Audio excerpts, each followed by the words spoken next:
आज की ऑनलाइन कक्षा में आपका स्वागत है।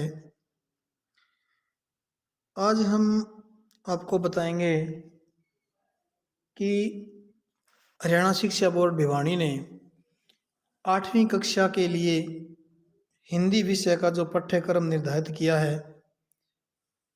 उसके विषय में। और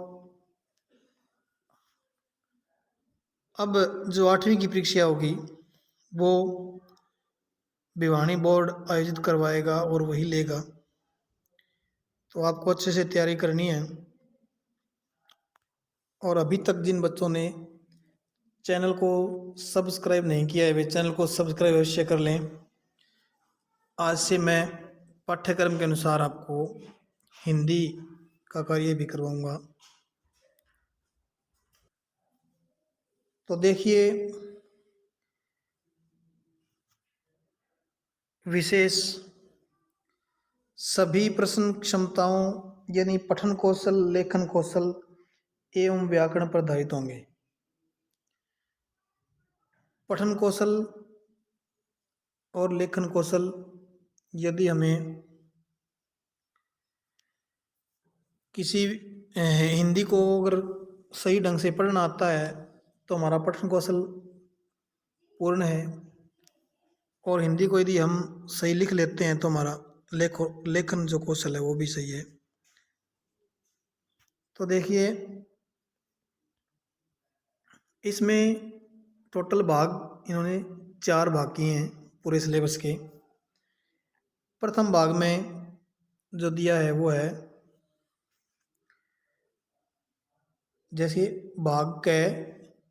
इस भाग में क्या विषय क्या है कि अपठित गद्यांश जो आपकी हिंदी की पाठ में से, हिंदी की पुस्तक में से नहीं होगा वो गद्यांश आपका जो है बिना पढ़े हुए अपठित होगा, वो कहीं से भी दिया जा सकता है। 2 गद्यांश होंगे। पहला जो गद्यांश होगा वो बहुविकल्पीय होगा। उनके जो उसमें पहले गद्यांश में से आपको जो प्रश्न दिए जाएंगे उन प्रश्नों में विकल्प दिए होंगे जिस प्रकार से अ ब स द होते हैं, और आपको छांट करके उनके उत्तर देने हैं। और जो दूसरा गद्यांश होगा उसके जो उत्तर हैं वो आपको लिखने होंगे छांट करके। और प्रत्येक गद्यांश 10-10 अंक का आएगा, यानी 2 गद्यांश आएंगे और दोनों 20 अंक के होंगे। आपको उस गद्यांश को अच्छे प्रकार से पढ़ना है, और पढ़ने के बाद जो प्रश्न दिए होंगे उन प्रश्नों के उत्तर, एक गद्यांश के जो प्रश्न होंगे वो बहुविकल्पीय होंगे, उनके उत्तर विकल्प दिए मिलेंगे आपको, उनको छांटने हैं जो गद्य के अनुसार जो उत्तर होंगे। और एक में से जो लघु उत्तरात्मक जो प्रश्न होंगे उनके उत्तर गद्य में से छांट करके लिखने होंगे आपको। ये दोनों गद्य 20 नंबर के आएंगे। इसके बाद जो भाग ख है वो देखिए, ख भाग में ये लेखन कौशल से संबंधित होगा। इसमें जैसे 4 विषय उप विषय दिए हुए हैं आपके। पहला है पत्र लेखन, दूसरा है अनुच्छेद लेखन, तीसरा है कहानी लेखन, और चौथा जो इसका अनुभाग है वो है चित्र वर्णन। यानी 4 उप विषय रहेंगे इसमें। पत्र लेखन में क्या होगा कि कोई पत्र लिखा हुआ आ सकता है, और लिखे हुए पत्र में से जैसे 5 नंबर का देना है तो 5 उसमें खालिस्तान छोड़ देंगे वो, और खालिस्तान में आने वाले शब्दों को एक ब्रैकेट में लिख देंगे, और उन शब्दों को हमें पत्र में लिखना होगा कि पहले खालिस्तान में कौन सा शब्द आएगा, दूसरे में कौन सा आएगा। या दूसरा तरीका ये भी हो सकता है कि आपको 5 या 10 शब्द दे दें, उन शब्दों का प्रयोग करते हुए एक पत्र लिखना होगा। जैसे मान लीजिए आवश्यक कार्य के लिए 2 दिन की छुट्टी के लिए प्रार्थना पत्र लिखना है, और आपको 5 शब्द दिए मिल जाए, जैसे सविनय और अवकाश, कृतार्थ करें, इस प्रकार के 4-5 शब्द आपको दिए मिल जाएं और उन शब्दों का प्रयोग करते हुए हम पत्र लिख सकते हैं। दूसरा है अनुच्छेद लेखन। इसमें भी खालिस्तान दिए मिलेंगे और शब्द आपको खालिस्तान में भरने होंगे। इसी प्रकार कहानी लेखन, 10 शब्द दिए मिलेंगे और आपको कहानी है वो लिखनी होगी। जिस प्रकार से कई बार समाचार पत्रों में इस प्रकार से आते हैं, शब्द दिए मिलेंगे और या कहानी दी हुई मिलेगी आदि, उसको पूरा करना होगा। एक प्रकार से रचनात्मक कार्य है ये, लेखन कार्य, लेखन जो कौशल है ये।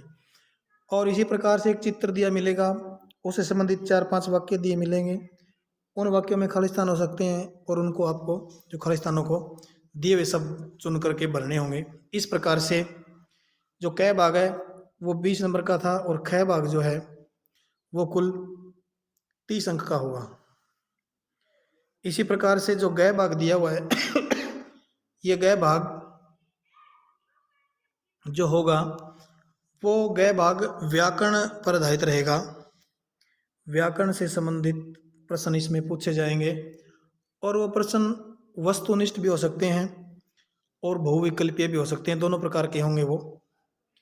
जिस प्रकार से ये पूछ लिया, मान लीजिए हम संज्ञा से करते हैं शुरू, कि किसी व्यक्ति, वस्तु, स्थान, भाव आदि को खालिस्तान कहते हैं और उसके जो उत्तर ऑप्शन में डाल दे सर्वनाम, संज्ञा, क्रिया, विशेषण, तो ये परिभाषा किसकी है? संज्ञा की है। तो मैं संज्ञा पे जो है निशान लगाना होगा, उत्तर देना होगा उसका।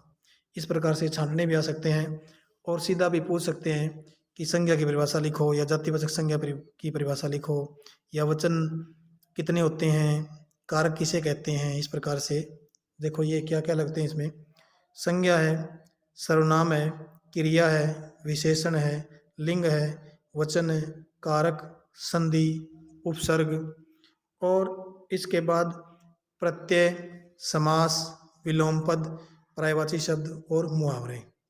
ये 14 उपविषय इसमें दिए हुए हैं जो आपके 30 अंक के होंगे ये भी।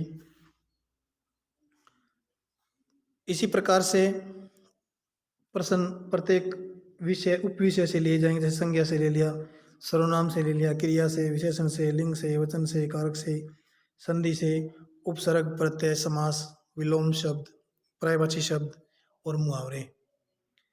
ये टोटल 14 उपविषय रहेंगे। इनमें से प्रश्न पूछे जाएंगे बहुविकल्पीय भी और वस्तुनिष्ठ भी। और ये जो पूरा पूरा भाग है वो 30 अंक का होगा। यानी प्रथम भाग जो था पठन कौशल पे को आधारित, जिसमें 2 गद्यांश आएंगे, उनके प्रश्न गद्यांशों में से प्रश्नों के उत्तर देने होंगे, वो 20 अंक का है। दूसरा जो भाग है लेखन कौशल पर आधारित, इसमें से हम एक प्रकार से रचनात्मक कह सकते हैं उसको, पत्र लेखन, अनुच्छेद लेखन, कहानी लेखन, चित्र वर्णन, ये भी 30 अंक का होगा। 30 और 20 50, और 30 अंक का जो व्याकरण है हमारी वो होगी 80, और 20 नंबर का जो है वो पेपर तो 80 का ही आएगा, और 20 अंक जो है विद्यालय आपके जो है व्यवहार, समग्र व्यवहार को देख करके अंक दिए जाते हैं उसमें, कि आपने किस प्रकार की परफॉर्मेंस इस कक्षा में की है, किस प्रकार का आपका अनुशासन रहा, किस प्रकार आपने जो है अपनी अभ्यास पुस्तिका नोटबुक को पूरा किया कि नहीं किया, कोई प्रोजेक्ट वर्क दिया है तो आपको आपने उनको उसको पूरा किया कि नहीं किया, कितना पूरा किया, उसके अनुसार आपको ये। और दूसरी इसमें हाजिरी का भी विशेष महत्व होती है कि आप विद्यालय कितने दिन आए, उसके आधार पर भी अंक जो है अलग अलग डिवाइडेशन होती है, उसके अनुसार ये अंक दिए जाते हैं। तो कुल ये 100 अंक होंगे, इनकी पेपर आपका 80 का ही होगा, 20 अंक विद्यालय स्तर पे आपको दिए जाएंगे। तो इस प्रकार से सिलेबस आना है।